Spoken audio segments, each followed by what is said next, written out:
Well, to make sense of all you've heard so far, I'm joined in the studio by Professor Abiodun.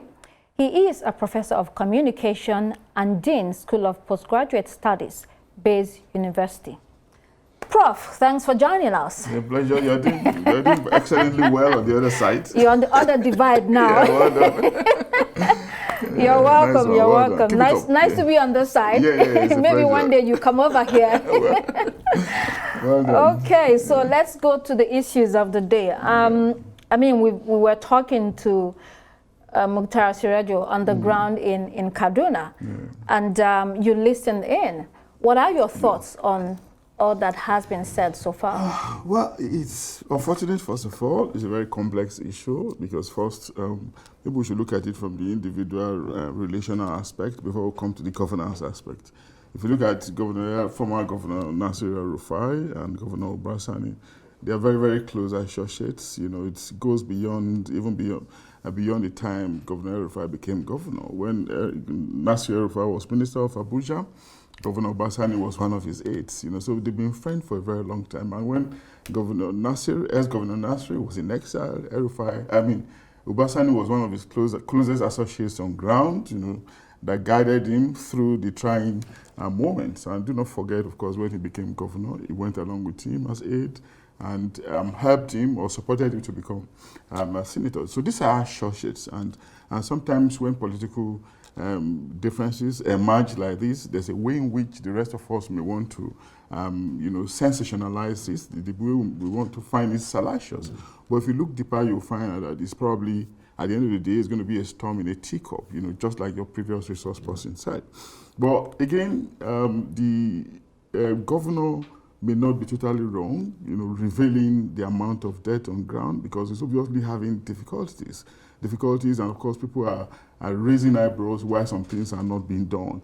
So it probably was altruistic or probably well-meaning in the interest of accountability and transparency to say, okay, these are the difficulties we're having, but we're not necessarily putting down or condemning the ex-governor. But you need to know the facts so that if challenges are ahead, or if we're dealing with challenges, or if we're deterring, you know, or failing to meet some obligation, this is the difficulty we're dealing with, and that is the reason. But what the problem is that we don't have somebody intervening.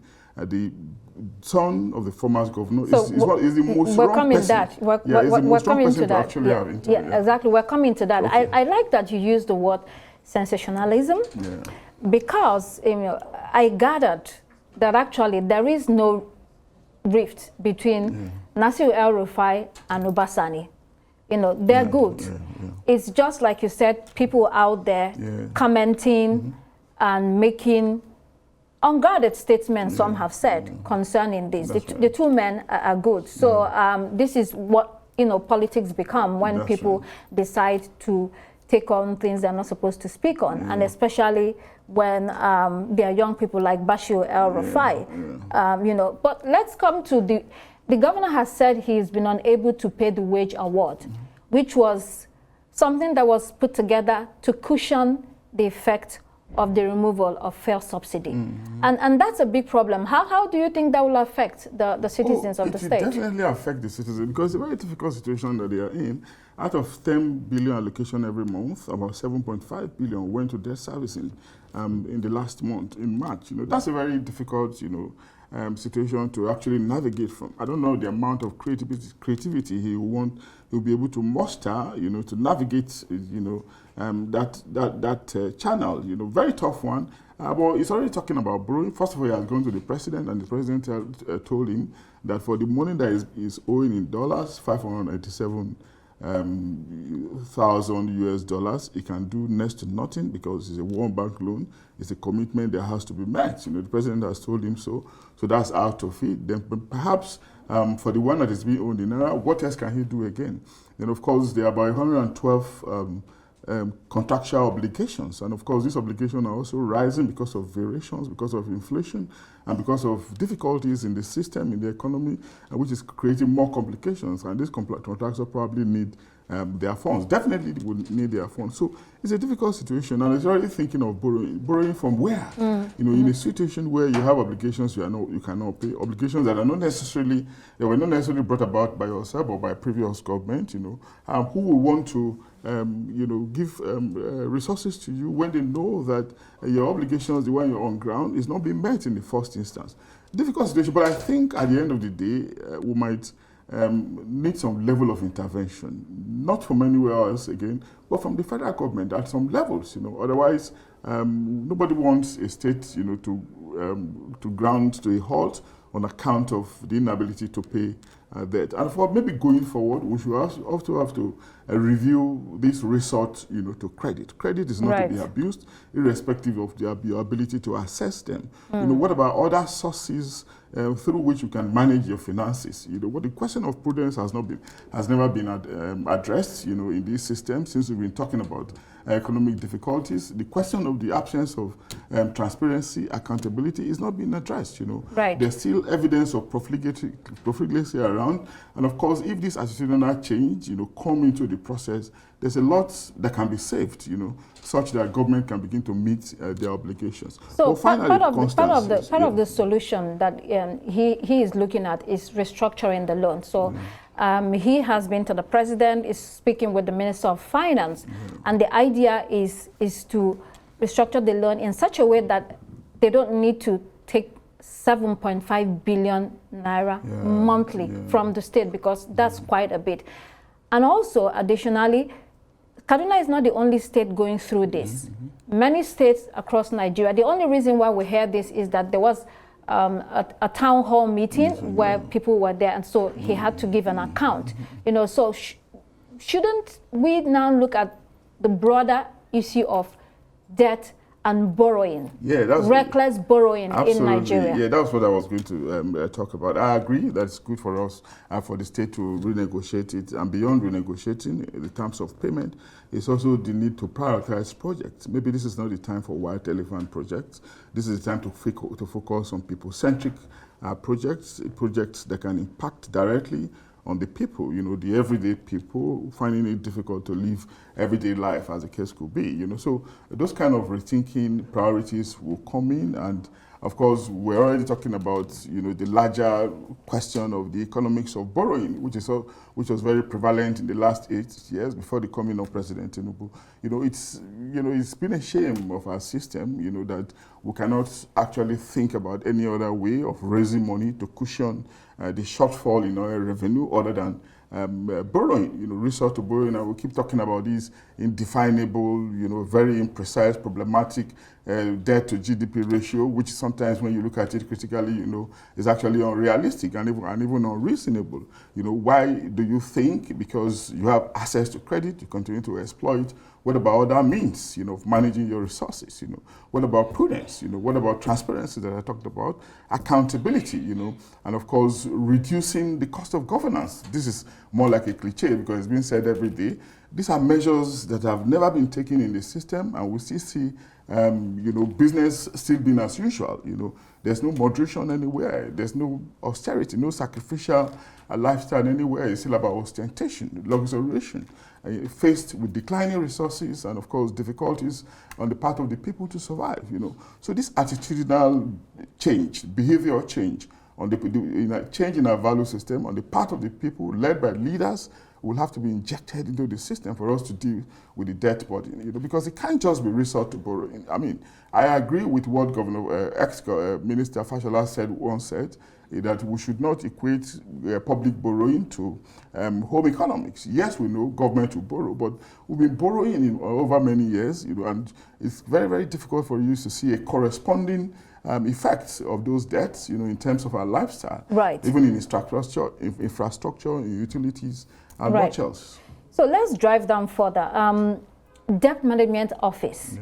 I remember that under, was it former President Goodluck Jonathan, and even under former President Olusegun Obasanjo, the Debt Management Office was very active, and the Minister of Finance made sure that states did not go off on their own to borrow recklessly, because it impacts the economy in general. So the finance minister should be aware and has to do something, about it. So do you think that in this instance, I mean, we're talking about from President Muhammadu Buhari's tenure, and it's still the same government all to now. So do you think that the Debt Management Office is failing? I agree with you, because already we've been told by the Debt Management Office that some states are already owing in excess of 200 billion, which means that they've gone back again to the economics of borrowing, leaving other sources of resource management, This is not the kind of law we want to come to, but I want to agree. I think that sometimes the federal government may not be able to prevent this loan through DMO because of political consideration, and sometimes the influence that some of these governors wield. Do not forget, some of these governors can be very, very influential, and they've demonstrated it in the past in a way that they can prevent you or your party from winning in their state. Sometimes these opportunities or these chances of getting resources, are linked to political calculations, and that's the bigger fear about submitting everything to the realm of politics.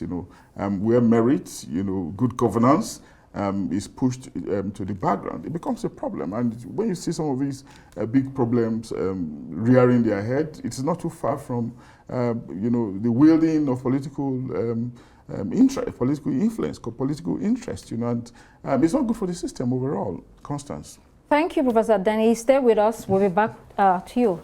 Prime Time continues in a moment. To stay with us.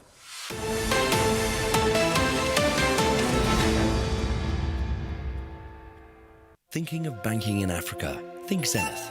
In today's fast-moving, fast-changing world, you need a financial partner that understands your unique expectations. A bank with presence in major financial centers across the world, with the enabling platform to facilitate seamlessly, whenever, wherever, however. A bank with best-in-class financial solutions from a superb combination of technology and human touch. For easy, fast and secure banking that creates real value. Turning dreams into reality is now in your hands. People, technology, service. Zenith Bank, in your best interest.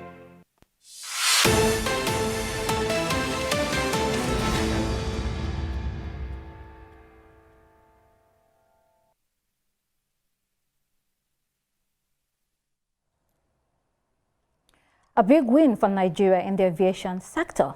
Nigerian premier airline Air Peace launched its maiden Lagos to London flight last Saturday.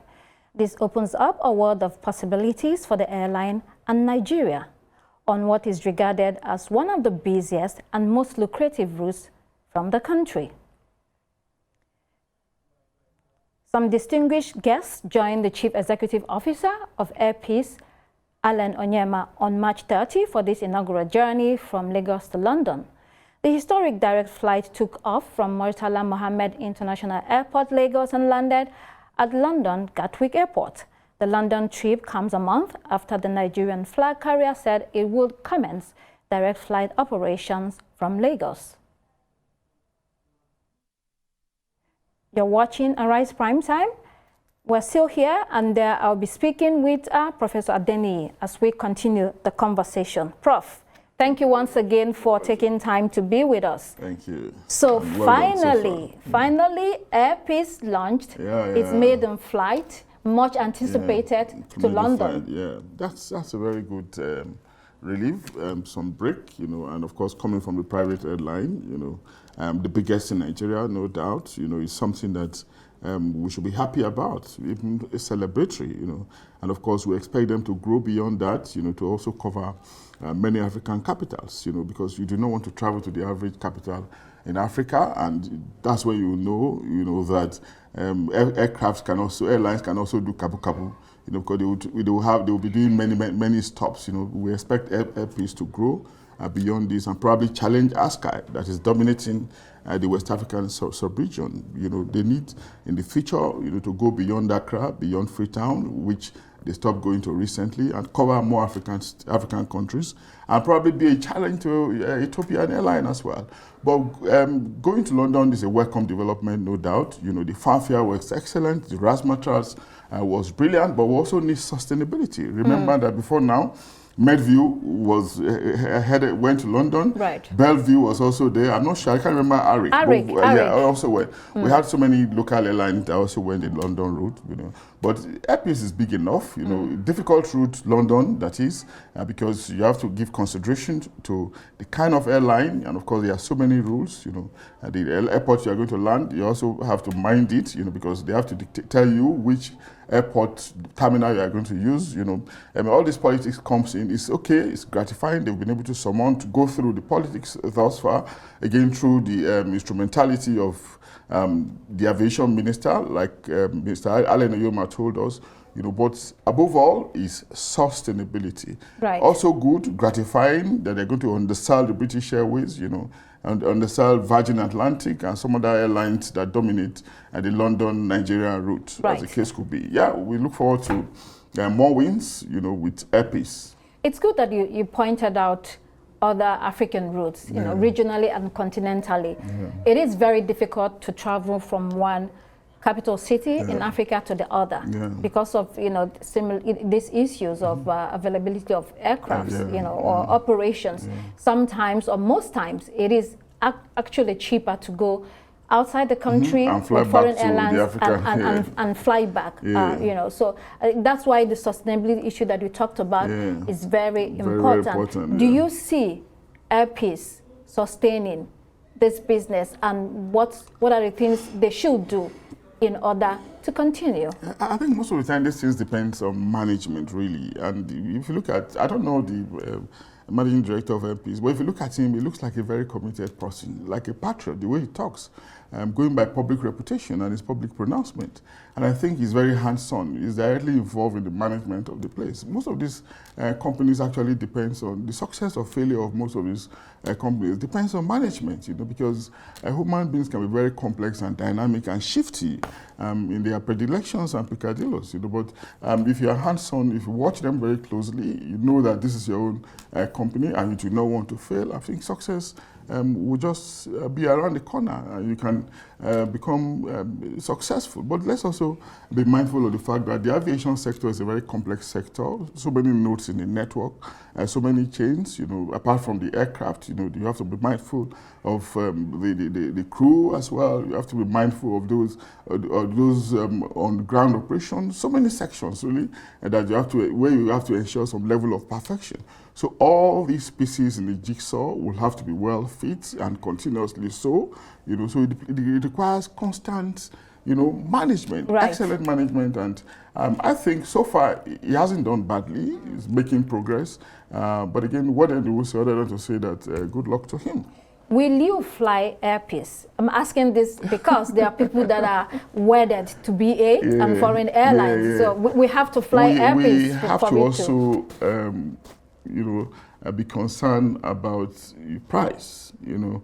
Sometimes it's cheaper. It's 1.2 million naira for the economy compared to almost 2 million and over for British so if you have to Airways. save 800,000, why not? You know, but again, I've flown one Nigerian airline before. Will you fly this and my one to London? experience was not good. I'll tell you, my experience was not good, you know, because the service was nothing to write home about in comparative terms with Virgin, with British Airways, you know, and of course, sometimes we were wondering if you were in a local Nigerian bus, you know, with the kind of shouting, the kind of fighting, you know, that was witnessed in the aircraft, you know, even if while cruising, you know, very difficult environment, you know, for you to fly. Maybe it has to do then with the relatively cheap price, and with every due respect, you have all sorts of people in there, you know, and of course, this is something that Airpeace will have to guide against, because sometimes when the price is low, you have more people coming in, and the temperament of such people might be very difficult to manage, you know. So we expect Airpeace to not just to collapse the price,